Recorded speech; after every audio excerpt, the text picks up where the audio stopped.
তো দেখো বন্ধুরা, গোটা গোটা পটল খোসা ছাড়িয়ে এরকম তেলে ভাজছি। এদিকে দেখো ছোটো ছোটো আলুগুলো সেদ্ধ করে খোসা ছাড়িয়ে নিয়েছি। এদিকে কয়েকটা ডিম সেদ্ধ করে খোসা ছাড়িয়ে নিয়েছি। আর এদিকে দেখো একটু টমেটো কুচি, আর এখানে নিয়েছি আলুর দম মশলা, লবণ, হলুদ, একটু কাশ্মীরি লঙ্কা গুঁড়ো আর চিনি। আর এখানে দেখো এখানে নিয়েছি পোস্ত, জিরে, পেঁয়াজ, রসুন, কাঁচা লঙ্কা, আদা সব একসাথে মিক্সিতে বেটে নিয়েছি। তো এই সব কিছু দিয়ে আজকে বেশ কষা কষা করে দম বানাবো। তার জন্য কিছুক্ষণ আগে পটলগুলো আমি ভেজে তুলে নেব। এখন ডিমগুলো ভেজে নিয়েছি, এবার আলুগুলো ভাজা হয়ে গেছে, আলুগুলো তুলে নেব। এখন ওই আলু পটল ডিম ভাজা তেলের মধ্যে দিয়ে দিলাম গোটা গরম মশলা আর তেজপাতা। এখন কেটে রাখা টমেটো দিয়ে দিলাম। এখন বাটা মশলাও দিয়ে দিলাম,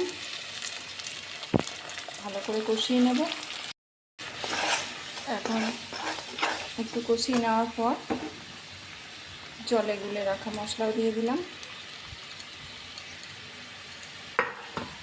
এখন সব একসাথে বেশ ভালো করে কষাতে হবে। সব মশলা একসাথে বেশ ভালোভাবে কষিয়ে নিয়েছি। এখন ভেজে রাখা আলু, পটল আর ডিম দিয়ে দেব।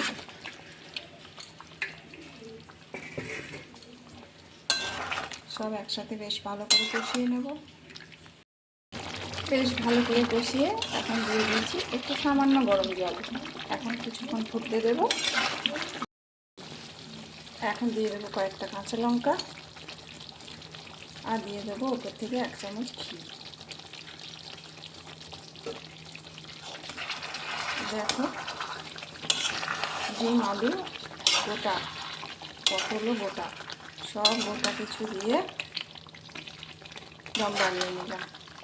রুটিও খাওয়া যাবে, পরোটাও খাওয়া যাবে, লুচিও খাওয়া যাবে, ভাতও খাওয়া যাবে, সব কিছুই এই রান্নাটার সাথে চলবে। আর খেতেও কিন্তু দুর্দান্ত হয়। তো রান্নাটা কেমন হয়েছে বন্ধুরা কমেন্ট করে জানিও। পুরো ভিডিওটা দেখার জন্য সকলকে অনেক অনেক ধন্যবাদ। আজকের দিন সকলের খুব খুব ভালো কাটুক। সবাই সুস্থ থেকো, ভালো থেকো। শুভ দুপুরের শুভেচ্ছা রইল সকলকে।